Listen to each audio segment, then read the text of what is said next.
Nous sommes ici dans la forêt tropicale, au nord-est de la République du Congo, sur le territoire des Pygmées. Depuis bientôt un mois, 3 équipes MSF parcourent le fleuve Ubangi et les pistes à travers la forêt. C'est un véritable défi humain et logistique. Il faut atteindre les communautés pygmées éparpillées sur plusieurs centaines de villages en pleine saison des pluies, car c'est la seule période durant laquelle elles se sédentarisent. Le but est de soigner et de tenter d'éradiquer une maladie oubliée de tous, le pian, qui sévit parmi les populations isolées aux mauvaises conditions d'hygiène.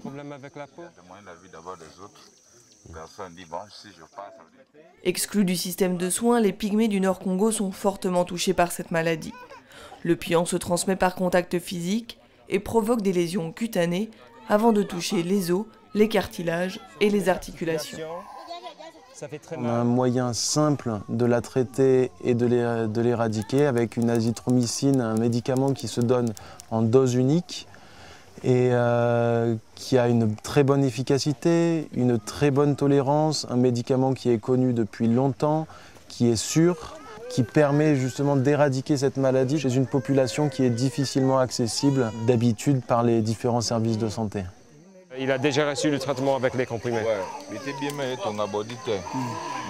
MSF est intervenu au mois de septembre pour distribuer ce médicament, avec pour objectif de traiter une population de 25 000 personnes. Dans un mois, elle retournera dans les villages pour mesurer l'efficacité du traitement et soigner ceux qui ne l'ont pas été la première fois.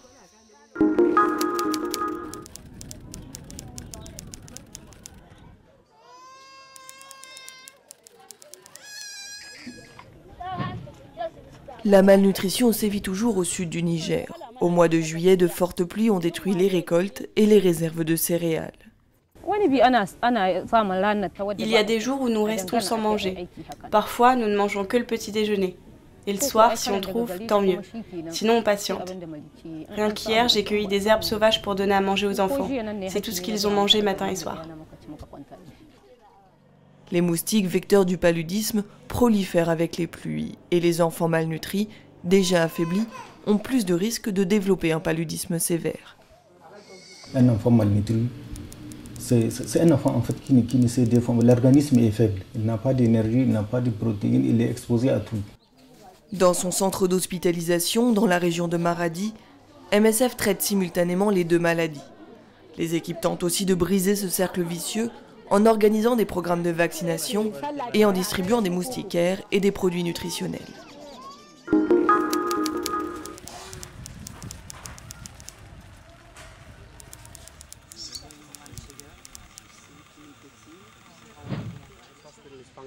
Dernière visite à l'hôpital de Moulay Tivou, Jacques le médecin quittera bientôt le Sri Lanka. Quand MSF est intervenu ici en 2010, le pays sortait d'un conflit violent et l'hôpital était quasiment à l'arrêt. En 2011, 5000 personnes ont été reçues en consultation. Afin de permettre à l'hôpital de fonctionner sur le long terme, MSF y a installé un laboratoire et des activités de purification de l'eau. Pour que les docteurs puissent intervenir correctement, il faut qu'ils aient un accès à l'eau régulier, avec une eau de bonne qualité, aux normes adéquates. Et puis souvent c'est aussi pour l'accès à l'eau tout simplement pour boire. En 2009, MSF a aussi décidé de fournir des consultations en santé mentale aux personnes traumatisées par le conflit dans le camp de déplacés de Ménic Farm. Cette activité a ensuite été transférée à Moulay Tivou, dans l'hôpital ou lors de cliniques mobiles. En août dernier, le programme de santé mentale a été transféré à une ONG spécialisée sur le long terme, World Vision. L'hôpital, lui, est désormais géré par le ministère de la Santé.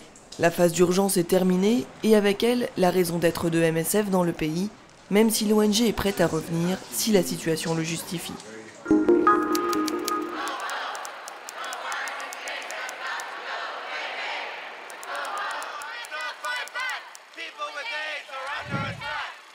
Manifestations à New York, art de rue à Paris, flash mob à Genève, la mobilisation internationale est forte pour soutenir l'État indien attaqué par Novartis. Il s'agit d'une action concernant les médicaments génériques.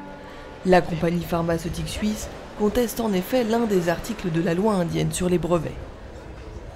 L'article 3D précise que pour pouvoir breveter quelque chose, il convient de pouvoir démontrer qu'il y a réellement une efficacité thérapeutique supérieure, c'est-à-dire que ce qu'on veut breveter permet de mieux soigner une maladie. Ce qui est en jeu ici est une pratique très courante, qu'on appelle l'evergreening ou encore la perpétualisation des brevets, qui consiste à faire des améliorations soit mineures, soit de forme, mais qui ne changent pas réellement l'efficacité d'un médicament sur la maladie concernée et de breveter cette amélioration.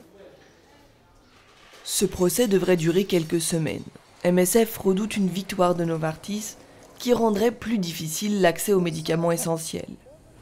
Comme de nombreuses autres organisations, MSF a un besoin impératif de médicaments génériques abordables pour mener à bien son travail. 80% des antirétroviraux qu'elle utilise pour traiter 170 000 patients atteints du VIH sont par exemple produits en Inde.